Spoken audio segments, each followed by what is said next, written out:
بسم اللہ الرحمن الرحیم۔ السلام علیکم۔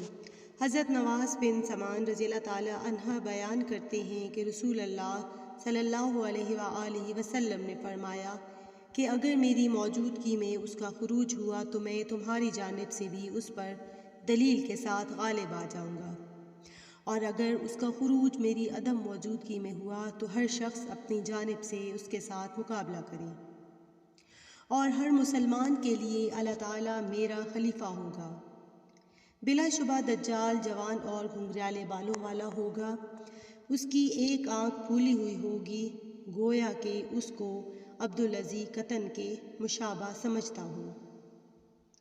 تم میں سے جس شخص سے اس کی ملاقات ہو جائے وہ اس پر سورۃ کہف کی ابتدائی آیات پڑھ کر دم کرے۔ ایک اور روایت میں ہے کہ سورۃ کہف کی ابتدائی آیات کے سبب تمہیں اس کے فتنے سے بچاؤ حاصل ہوگا۔ وہ شام اور عراق کے درمیان ایک راستے پر نکلے گا، وہ دائیں بائیں فساد برپا کرے گا۔ اے اللہ کے بندو، تم نے ثابت قدم رہنا ہوگا۔ نواز رضی اللہ تعالیٰ عنہ نے دریافت کیا، اے اللہ کے رسول صلی اللہ علیہ وآلہ وسلم، وہ زمین پر کتنا عرصہ ٹھہرے گا؟ آپ صلی اللہ علیہ وآلہ وسلم نے جواب دیا، 40 دن، ایک دن ایک سال کے برابر، اور ایک دن ایک مہینے کے برابر، اور ایک دن ایک جمعہ کے برابر، اور بقیہ دن تمہارے دنوں کے برابر ہوں گے۔ ہم نے دریافت کیا، اے اللہ کے رسول، وہ دن جو سال کے برابر ہوگا، کیا ہمیں اس دن ایک دن کی نمازیں کفایت کریں گے؟ آپ صلی اللہ علیہ وآلہ وسلم نے نفی میں جواب دیتے ہوئے فرمایا، تم نے نماز کے اوقات کا اندازہ لگانا ہوگا۔ ہم نے دریافت کیا، اے اللہ کے رسول، وہ زمین پر کس قدر تیز رفتاری سے گھومے گا؟ آپ نے فرمایا، اس بارش کی مانند جس کو پیچھے سے تیز ہوا دھکیل رہی ہو۔ وہ لوگوں کے پاس جائے گا، انہیں اپنی جانب دعوت دے گا، لوگ اس کی دعوت پر لبیک کہیں گے۔ وہ بادلوں کو برسانے کا حکم دے گا تو بارش برسنے لگ جائے گی، اور زمین کو حکم دے گا تو وہ سبزہ اگائے گی۔ لوگوں کے چار پائے جب شام کو ان کے پاس آئیں گے تو ان کی کوہان پہلے سے زیادہ بڑی ہوگی، اور ان کے پستان دودھ سے بہت زیادہ بھرے ہوئے ہوں گے، اور ان کے پہلو سے باہر نکلے ہوئے ہوں گے۔ اس کے بعد دجال کچھ لوگوں کے پاس جائے گا، انہیں دعوت دے گا، وہ اس کی بات ماننے سے انکار کر دیں گے۔ جب وہ وہاں سے جائے گا تو وہ خشک سالی کا شکار ہو جائیں گے، یہاں تک کہ ان کے ہاتھ مال و دولت سے خالی ہو جائیں گے، اور اس کے بعد دجال بے آباد زمین پر سے گزرے گا، اور اسے حکم دے گا کہ وہ اپنے خزانے اگل دے۔ چنانچہ زمین میں چھپے ہوئے خزانے اس کے پیچھے چلنے لگیں گے، جیسا کہ شہد کی مکھیاں اپنے امیر کے پیچھے رواں دواں رہتی ہیں۔ اس کے بعد دجال ایک شخص کو بلائے گا جو بھرپور جوانی والا ہوگا۔ دجال تلوار مار کر اس کے 2 ٹکڑے کر دے گا، دونوں ٹکڑوں کے درمیان کا فاصلہ تیر مارنے کی جگہ سے نشانے تک کے برابر ہوگا۔ دجال پھر اسے ملائے گا تو وہ اس کی جانب مسکراتا ہوا ٹہلتا ہوا آئے گا۔ دجال اسی حالت میں ہوگا کہ اللہ تعالیٰ مسیح بن مریم علیہ السلام کو مبعوث فرمائیں گے۔ وہ دمشق کی مشرقی جانب سفید مینار کے قریب اتریں گے۔ انہوں نے 2 چادریں زیب تن کی ہوں گی، اور دونوں ہاتھ فرشتوں کے پروں پر رکھے ہوں گے۔ سر نیچے کرتے وقت ان کے سر سے پانی کے قطرات گریں گے، اور سر بلند کرتے وقت موتیوں کی مانند قطرات لڑکتے ہوئے دکھائی دیں گے۔ یہ ناممکن ہوگا کہ کوئی کافر حضرت عیسیٰ علیہ السلام کے سانس کی ہوا کو محسوس کرے اور وہ مر نہ جائے۔ ان کی سانس کی ہوا ان کی حد نظر تک جائے گی، چنانچہ حضرت عیسیٰ علیہ السلام دجال کو تلاش کریں گے۔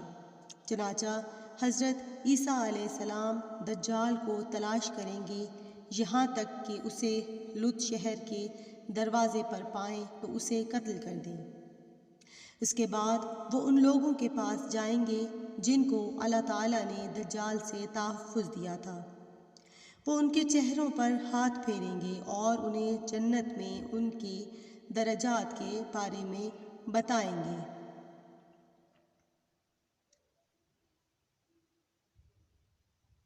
عیسیٰ علیہ السلام ابھی اسی حالت میں ہوں گے کہ اچانک اللہ تعالیٰ عیسیٰ علیہ السلام کی جانب وحی کریں گے کہ میں نے ایسے پہاڑ سے بندوں کو باہر نکالا ہے کہ کوئی شخص بھی ان کے ساتھ نبرد آزما نہیں ہو سکتا، اس لیے آپ میرے بندوں کو کوہ طور میں محفوظ کر لیں۔ اس وقت اللہ تعالیٰ یاجوج ماجوج کو نکالے گا اور وہ اونچی جگہوں سے دوڑتے ہوئے آئیں گے۔ ان کا پہلا دستہ بحیرہ طبریہ کے پاس سے گزرے گا، وہ اس میں موجود تمام پانی کو پی کر ختم کر دیں گے، اور جب آخری دستہ گزرے گا تو وہ اس خیال کا اظہار کریں گے کہ کبھی یہاں پانی ہوا کرتا تھا۔ اس کے بعد وہ چلیں گے یہاں تک کہ وہ جبل خمر تک پہنچ جائیں گے، جو بیت المقدس کا ایک پہاڑ ہے، اور بلند آواز سے کہیں گے کہ ہم نے زمین پر موجود سب مخلوق کو ختم کر دیا، چلو اب آسمان میں موجود مخلوق کو بھی موت سے ہمکنار کر دیں۔ چنانچہ وہ اپنے تیروں کو آسمان کی جانب پھینکیں گے، اللہ تعالیٰ ان کی جانب سے پھینکے گئے ان تیروں کو خون آلود کر کے واپس بھیجے گا، اور اللہ کے پیغمبر عیسیٰ علیہ السلام اور ان کے رفقا محصور ہو جائیں گے، یہاں تک کہ اسباب معیشت کی تنگی کی وجہ سے بیل کا سر ان کے نزدیک تمہارے آج کے 100 دینار سے بہتر ہوگا۔ چنانچہ عیسیٰ علیہ السلام اور ان کے رفقا اللہ تعالیٰ سے دعا کریں گے تو اللہ تعالیٰ یاجوج ماجوج کی گردنوں میں ایک کیڑا داخل کر دیں گے، وہ سب کے سب موت سے ہمکنار ہو جائیں گے جیسے کوئی شخص موت سے ہمکنار ہوتا ہے۔ اس کے بعد عیسیٰ علیہ السلام اور ان کے رفقا میدانی علاقے میں اتریں گے، زمین پر ایک بالش جگہ بھی ایسی نہ ہوگی جو یاجوج ماجوج کی چربی اور بدبو سے خالی ہو۔ پھر عیسیٰ علیہ السلام اور ان کے رفقا اللہ تعالیٰ سے دعا کریں گے، تب اللہ ایسے پرندے اتاریں گے جن کی گردنیں خراسانی نسل کے اونٹوں کی گردنوں کی مثل ہوں گی، اور ان کی لاشوں کو اٹھا کر وہاں پھینک دیں گے جہاں اللہ چاہے گا۔ ایک روایت میں ہے کہ پرندے ان کی لاشوں کو نہپل کے مقام پر پھینک دیں گے۔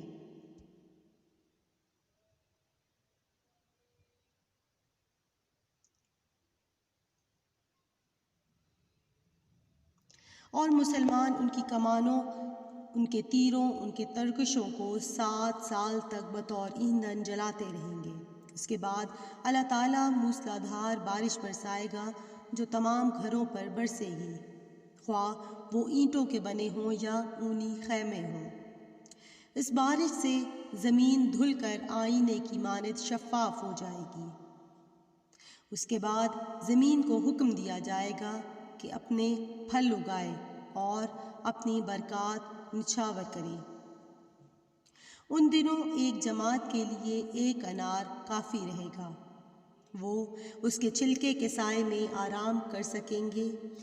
دودھ میں برکت ہوگی، یہاں تک کہ ایک اونٹنی کا دودھ ایک جماعت کو کفایت کرے گا، اور گائے کا دودھ ایک قبیلے کے لیے کافی رہے گا، اور ایک بکری کا دودھ مختصر خاندان کے لیے کافی رہے گا۔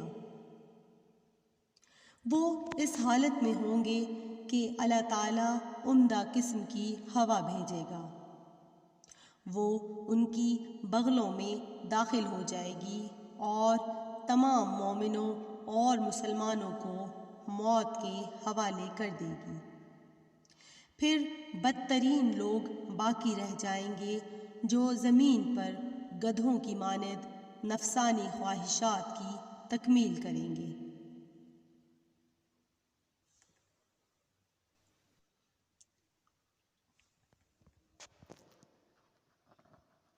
چنانچہ ان پر قیامت قائم کی جائے گی۔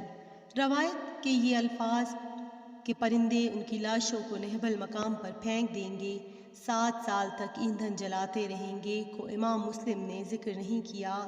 ان دونوں روایتوں کو ترمذی نے ذکر کیا ہے۔